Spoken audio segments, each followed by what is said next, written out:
pengurus baru yang akan bisa menjawab. Tapi hak jawab itu ketika harus diberikan elit sekarang ini, baik dari Rois Suriyah maupun Tanfid, berbahaya, akan memperburuk citra PBNU. Gus Yahya juga mundur. Siap, mundur. Siap. Gus Yahya juga mundur. Siap, mundur. Siap. Karenanya lebih baik Kiai Miftahul Akhyar mundur sekarang, Gus Yahya mundur sekarang, ganti kepengurusan baru. TV Al-Wahab, Hot Inspiration.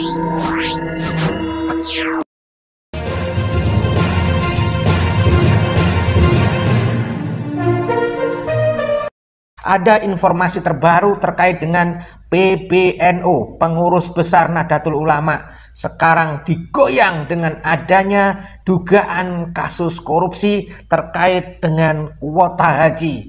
Diduga ada uang triliunan masuk ke sejumlah oknum-oknum di PBNU. Jangan sampai ini membawa nama besar organisasi. Bahkan banyak usulan yang menyebutkan itu adalah oknum-oknum pengurus PBNU, bukan Nahdlatul Ulama sebagai sebuah organisasi.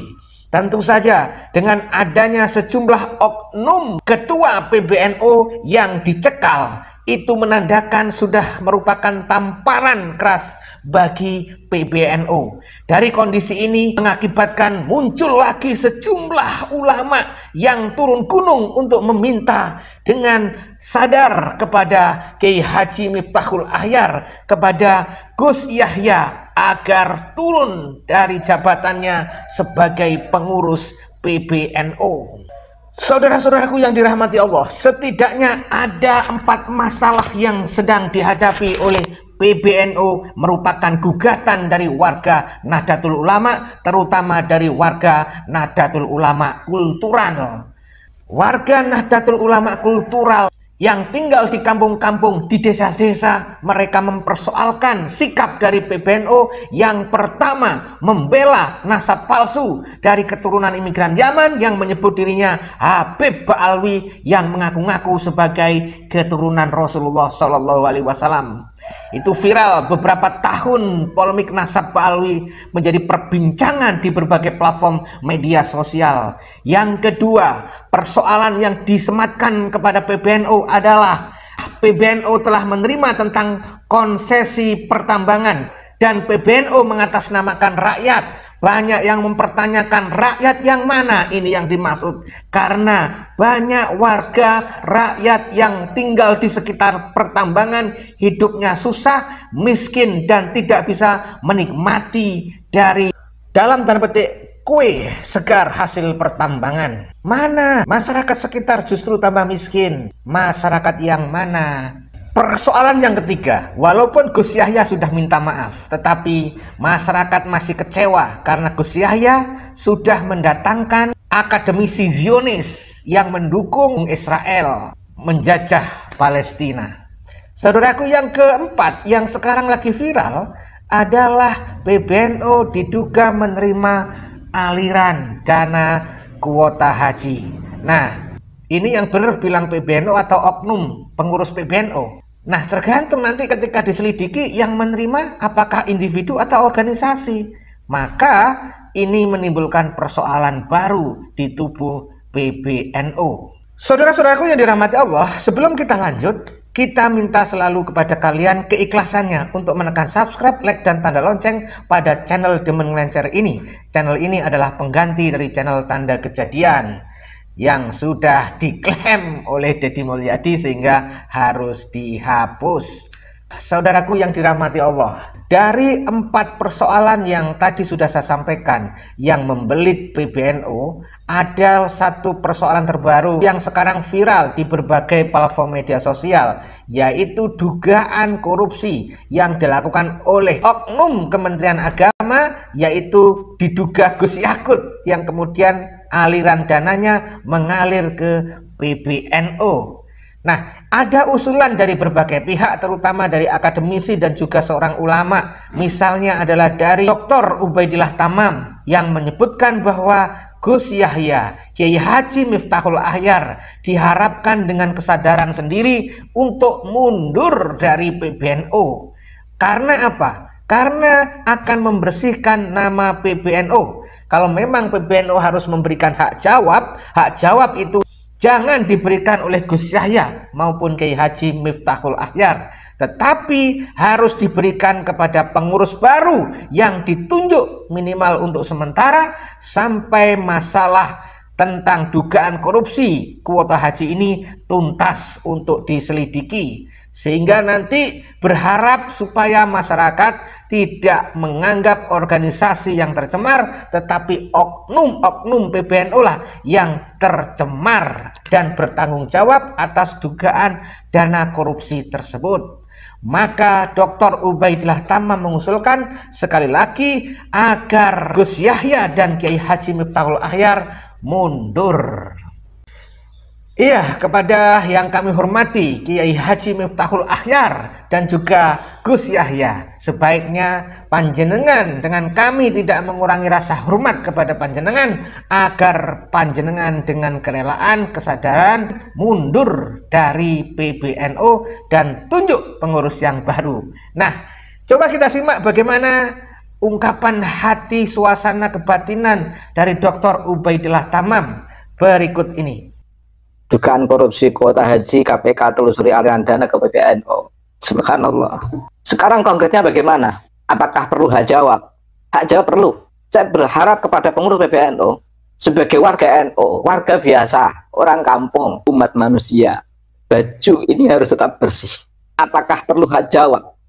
Hak jawab bisa dilakukan, tapi harus dengan cara. Kalau yang memberikan hak jawab adalah pengurus PBNU sekarang ini, baik dari Kiai Miftahul Akhyar maupun dari Gus Yahya, justru akan membahayakan NU, akan memasukkan NU dalam persepsi yang tidak bagus, akan membuat NU sebagai organisasi berbenturan dengan KPK, berbenturan dengan persepsi publik, sangat berbahaya.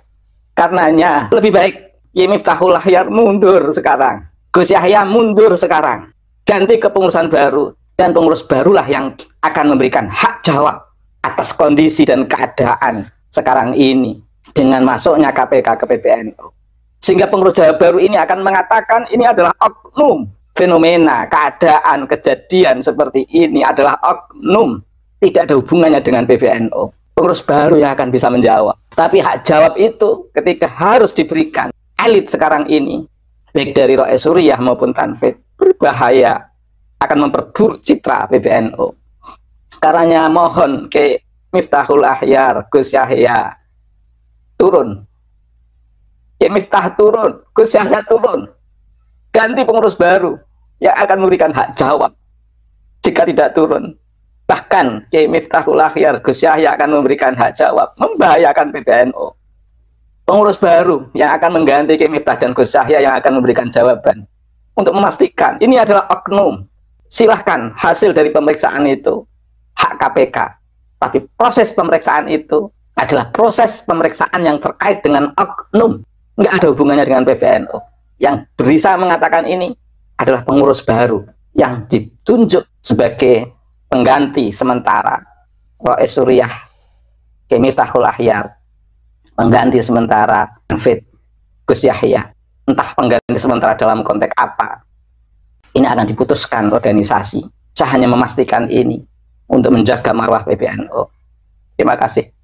Ketua PBNU yaitu Gus Isfah Abidal Aziz yang sering dikenal dengan Gus Isfah dicekal oleh KPK, tidak boleh bepergian selama 6 bulan ke depan terkait dugaan adanya penyelewengan kuota haji. Dan juga kepada Gus Yakut, apakah Allah sedang menunjukkan bahwa PBNU benar-benar tidak mengurusi NU saat ini, atau bagaimana? Kita nggak tahu. Yang jelas kejadian demi kejadian yang menimpa di PBNU sebagaimana yang terjadi pada bendahara umum NU yaitu Mardhani Maming kemarin yang juga ditangkap oleh KPK ya.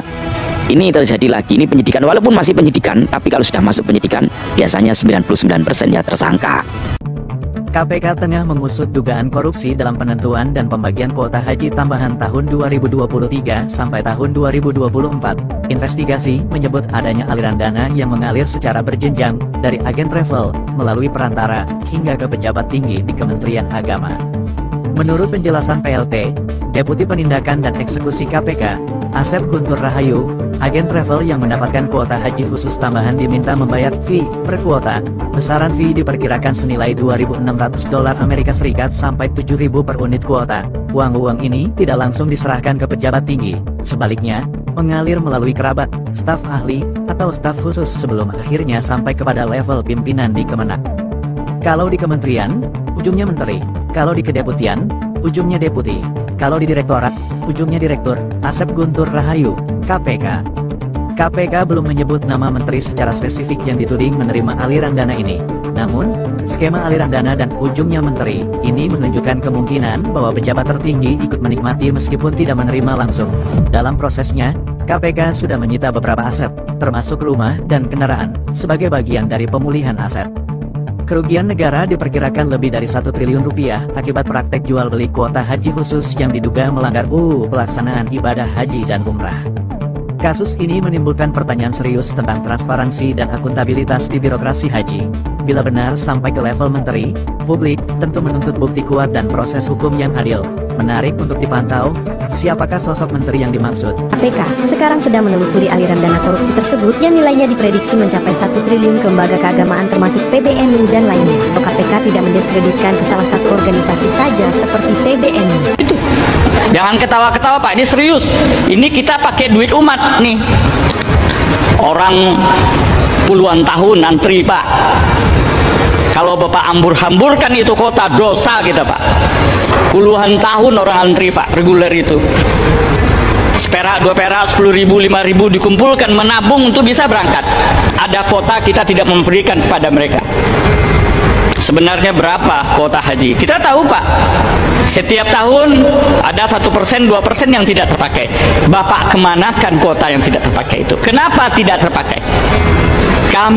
Saya secara pribadi hanya mengakui kuota itu yang diberikan dibagi sesuai proporsi adalah yang telah diputuskan oleh panja dan keluar kepresnya. Tidak ada pemberian kuota 10.000 kemanapun pada Pak. Dari mana Bapak berikan itu? Apa dasar hukumnya Bapak berikan 10.000 itu? Ini Pak, itu hak haji reguler Pak, yang sudah puluhan tahun menunggu Bapak. Masa Bapak ambil? Tega betul kita. Puluhan tahun mereka menunggu Pak. Lumayan 9.000 orang. Jadi gimana menurut Bapak Ibu? Apakah korupsi kuota haji tidak termasuk haram? Tulis di kolom komentar. Nah, dari informasi yang sudah kami sajikan, kita berharap, sungguh-sungguh sangat berharap kepada Kiai Haji Miftahul Akhyar yang kami hormati, kepada Gus Yahya yang kami hormati. Dengan kerendahan hati kami memohon dengan sangat, Bapak, Pak Yai, Gus, mohon undur diri, mohon mengundurkan diri dari PBNU demi eksistensi, demi kebaikan NU Nahdlatul Ulama yang kita cintai bersama. Demikian yang kita bisa sampaikan. Salam persaudaraan. Video ini dibuat bukan untuk merendahkan siapapun, tetapi hanya untuk edukasi dan rekreasi. Mudah-mudahan panjenengan semuanya bisa mengambil hikmah dan terhibur.